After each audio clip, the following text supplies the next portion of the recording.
Alors, Bezrat Hashem, on va reprendre le cours sur le Etzraïm. On va relire du début. Lorsqu'il s'éleva dans la volonté de l'Éternel, béni soit son nom, de créer le monde pour le bien de ses créatures. 1. Pour qu'elles reconnaissent sa grandeur. 2. Pour qu'elles méritent de devenir en haut une Merkava, afin de s'attacher à lui. 3. Béni soit-il.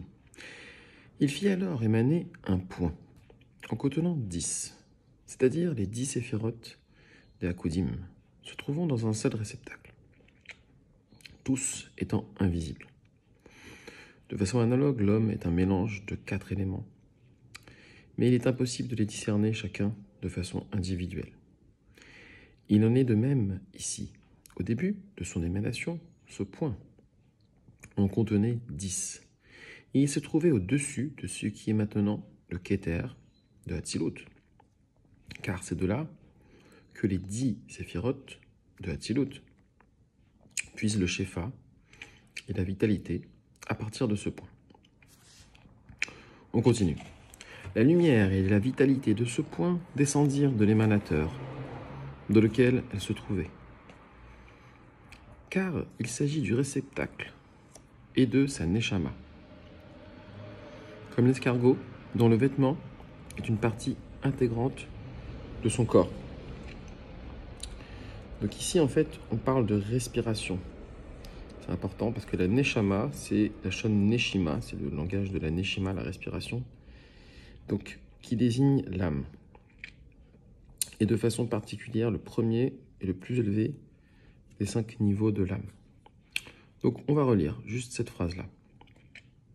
La lumière et la vitalité de ce point, donc il y a deux choses, il y a la lumière, le or, et la vitalité. C'est ce qui va donner vie, ce qui va donner en fait la possibilité d'exister à ce qui est inférieur, à ce qui va recevoir. De ce point, donc on appelle le Olama Hakudim, descendir de l'émanateur, donc l'émanateur, ici, il ne le dit pas, mais c'est la bouche d'Hachem, ou c'est les yeux, ou c'est le nez, ou c'est les oreilles caverhol. C'est-à-dire qu'on verra qu'il y a différents ptachim, différentes ouvertures, qui vont envoyer cette lumière vers le bas. Et la principale, ça va être la bouche. Et donc, comme de même que chez un humain, ce qui sort principalement de lui, c'est ce qui sort de sa bouche. Et donc, la lumière et la vitalité de ce point descendirent de l'émanateur. Descendre, ça veut dire aller vers quelque chose qui est plus matériel, qui est plus gasse, qui se rapproche plus du matériel. Il n'y a pas de matériel encore, hein, mais qui se rapproche du matériel. Donc, dans lequel elle se trouvait. D'accord? Car il s'agit du réceptacle et de sa neshama.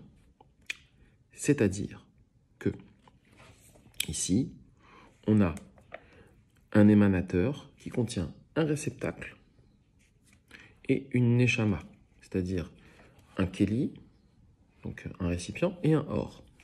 À partir de cet émanateur, qui contient donc keli et or, va descendre donc une vitalité et une lumière qui est une neshama. Et de même que dans la respiration, on inspire et on expire, eh bien ici aussi, il va y avoir une phase d'inspiration dans laquelle il n'y a pas de descente et une expiration. La phase d'inspiration est très courte. Dans ce cas-là, la phase de descente est très longue. Comme l'escargot dont le vêtement est une partie intégrante de son corps, donc là, c'est-à-dire que ça, c'est dans le Midrash Rabbah qu'on voit ça, c'est-à-dire que le Keli et le Or font un seul. Si le Or, il sort du Keli, le Keli, il est mort. Ok? Et donc cet émanateur contenait les 10 lumières intérieures, ainsi que 10 lumières environnantes. Donc Or Makif et Or Pnimi. La lumière Makif, le Or environnant, donc la lumière environnante, se trouvait à l'extérieur de ce réceptacle. Et donc ici, nous amenons quelque chose de très important. c'est que quand Hachem il a créé ce réceptacle, il a créé avec une lumière interne, mais aussi une lumière externe. Donc or pnimi, or makif. Le or interne, pnimi, or makif, qui entoure, qui est extérieur. Or, nous savons que ce qui entoure est plus grand que ce qui est intérieur. Car la lumière intérieure se trouve à l'intérieur du réceptacle, ce qui n'est pas le cas de celle qui est environnante.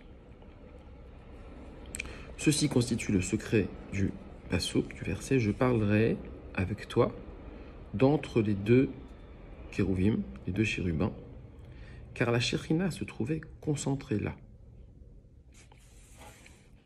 Donc, qu'est-ce que ça veut dire ici? Donc ça, c'est dans Shemot, dans le Sefer Shemot. Ça veut dire que, finalement, de ce point va sortir une lumière qui va être lumière interne, mais aussi une lumière externe. Et tous les mondes seront constitués de Kélim, avec une lumière interne, une lumière externe. Par exemple, un Béné Adam, il a un corps, il a une Neshama qu'on appelle Nefesh, Roach et Neshama. C'est les trois premières parties qui sont en partie à l'intérieur de son corps. Il y a Neshama dans son cerveau, le Roach dans son cœur et le Nefesh dans son foie. Et il y a une deuxième partie de la Neshama qui est totalement makif, extérieur, c'est la lumière environnante, et donc ça vient de là. C'est ce qu'on appelle la Chaya et la Yechida. Merci pour votre attention.